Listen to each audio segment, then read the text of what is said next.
It's a little chilly out there today, so make sure you are staying warm.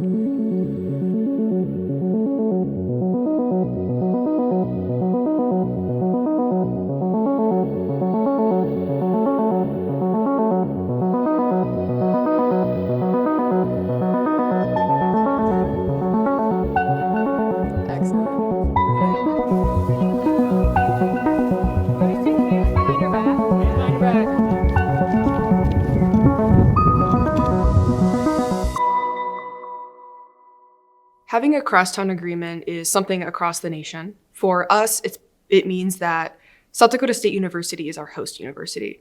They have the program, they host Detachment 780, which is our detachment.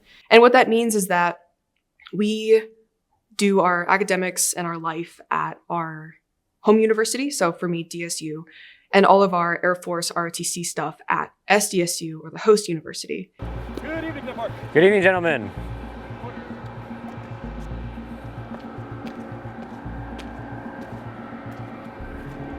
They're going to come out here, do some reporting in, talk to you.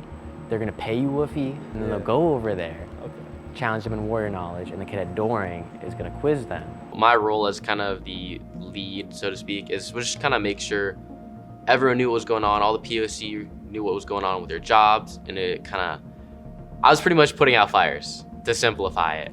I was kind of going around, make sure everyone's doing everything right, and make sure we're kind of smooth sailing to complete the lab on time. Good afternoon, Captain Donahue. Good afternoon, Wing. I'm Cadet Park, and today I'll be briefing you on Operation Fractured Alliance. For Mission 1, they were given an MTO packet, so mission type order, kind of tells them what to do, what's going on, what's the situation.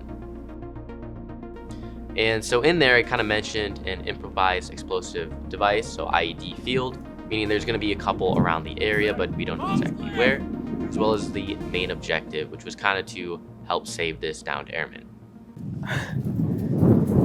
All right. T-Triple-C, what did you guys learn? Remember it. Check me first. What do you do first? Get that tourniquet ready? Yep. Red leg.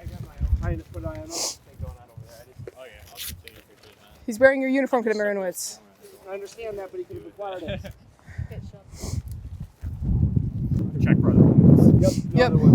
So you do this down his arms, make sure there's no blood, anything up. You guys got it? Make sure that's tight. You don't want him hurting more. Way too loose. Make it tighter. Bombs back to the car. Hand through. Okay. Move it behind. And pull it through like this. Go side. Alright. Go far back. I'll just say, can I grab one of your cons? Yeah, you can have both. I don't need them. Alright, thank you. Yep. 3, 2, 1, up! Alright, let's go. Come back, Gage. Keep an eye out for bombs. Hey, get all hands of those straps. Oh, so they just like literally packed. Yeah, he went up there and he was like in his pockets. And I was like, you need to check him for wounds. And he's like, we need to make sure he's ours. I'm like, he's wearing a uniform. Could have acquired it. Uniform. I'm like, pretty sure he's yours. it's your downed airman. Help him out, man. ROTC is typically a 4-year program. In those years, you will start out as a freshman, and that whole year is just learning how to be a cadet. So you're learning basic military customs and courtesies, history, just how to do leadership lab, how to develop your style, be a better follower. All the basics kind of happen as a freshman. When you become a sophomore, you become less of a follower, get more put into a leadership position. And what you're doing during your sophomore year is working on your academics, your physical fitness score, commander's ranking, and your AFROTC score, which is like an ACT for Air Force officers, Air Force Officer Qualifying Test. And you're competing to get into field training, which is the gateway. So once you get selected for field training, you go to field training. It's a 3-week training exercise in Maxwell Air Force Base in Alabama, so awesome weather. And there you have an opportunity to continue to develop your leadership, prove what you've learned, kind of meet the standard for training. And then after that, when you come back, you kind of move away from being a follower and learning more into planning and being in a more direct leadership role as an upperclassman.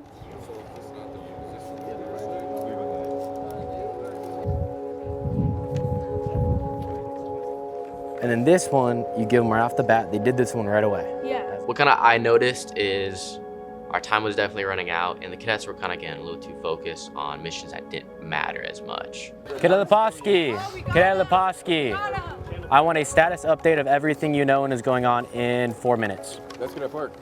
They're working on a nuclear site. It is a joint mission. So we have met up with Red Team. We're up here, and they are working together to do that mission to defuse all that nuclear so they don't have a nuclear bomb. While Fire Team 1 was getting intel and getting to restore comms right here, there was word of a downed airman that is looking for help. So they are going to that mission quick to check that out. Upon reaching rest, we encountered a farmer and a suspicious individual who was posted up behind a rock and looking at us.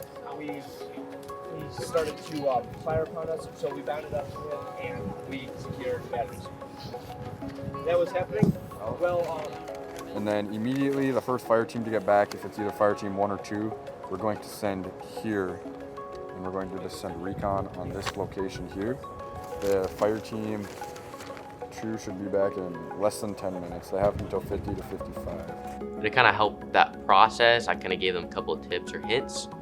In the last scenario, you're supposed to go to 2 separate locations per team and obtain pretty much a code. And after you decrypt it, it'll tell you a cutting sequence for colored pipe cleaners. So the last scenario was pretty much like a nuke they had to defuse.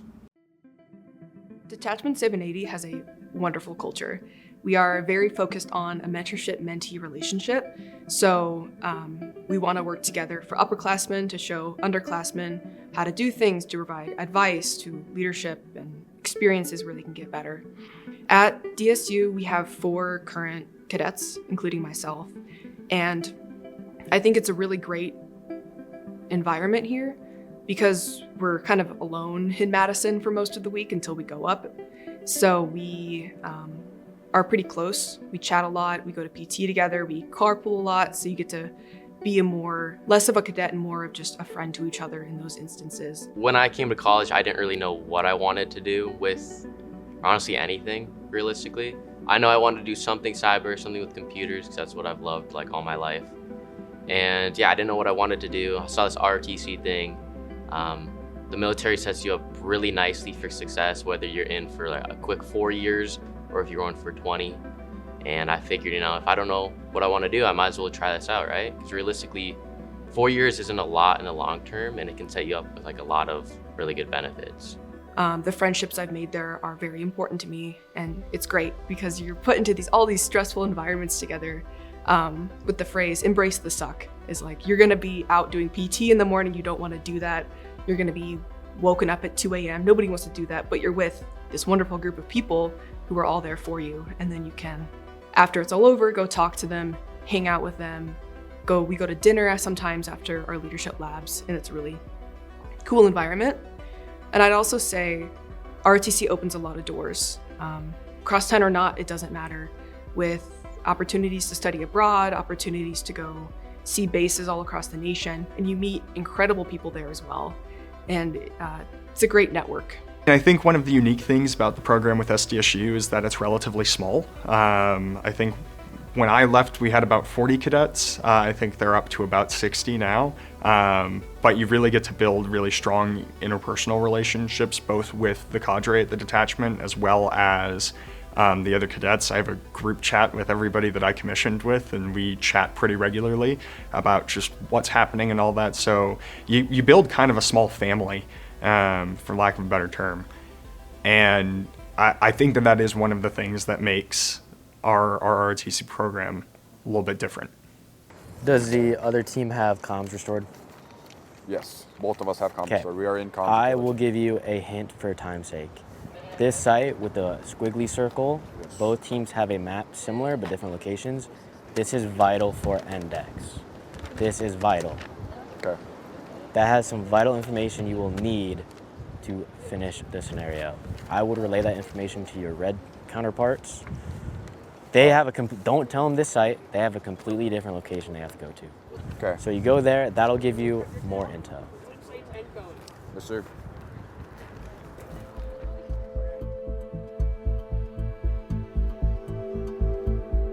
Adaptability is incredibly important, and you really just develop the skill to be adaptable and how to change on the fly within ROTC as a whole.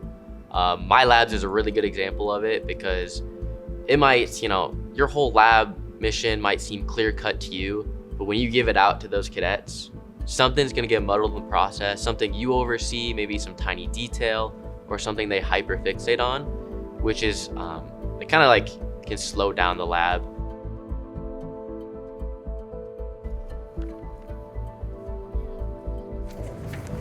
So the timeline is just gonna be all here, and then this is like a kind of special note to make sure to keep that in mind. Okay. That's what I gave them those 2 before. You want me to give them these 2 once they get back from that. And then once they complete, I'll take their intel. They'll get a crumpled map, which will lead them to this stuff. Yeah, so within our wing, we have a whole variety of different positions. And honestly, every semester is different because you're doing different stuff within our detachment. And I'm excited for next year because the first semester, I think what I'll be called is a group commander. So I'll be in charge of probably 20 cadets under me, and I'll actually have a more hands-on relationship and leadership for them versus my previous position where I was only in charge of like 3 people and I was mainly focused on developing and planning our labs. Cadet Luzum's on the same path. She's already given a but- couple extra documents, so I'm gonna head over there. Got it. They just got back, but they need to send more people out to do that whole They gotta get the dummy. Okay, before I give them anything else? Dummy has all the intel on it, so they have to get that. I'd recommend you at least try out the program because realistically you have a lot of good character building stuff that occurs, like talking in front of people, your confidence, as well as you build a lot of really good friendships. A lot of the guys I talk to nowadays, I hop on a Discord call with them every night and they're up at SDSU. I think it's just a really good opportunity to meet new people, kind of experience the ROTC and kind of military program with no strings attached. Essentially, Air Force ROTC is a 4-year interview for your dream job. And the whole time they're giving you feedback on what you can do better, what you're doing great, little ways to improve from kind of the large scale things. When you talk about leadership, you talk about critical thinking and that problem solving, all the way down to little things. Like we had a whole week where we spent, doing lessons of how to do interpersonal communication and stuff like that. Because ultimately, being a good leader is not just about being a technical expert or being a person who has all of the answers or is able to do the right things all the time. It's also about taking care of your people.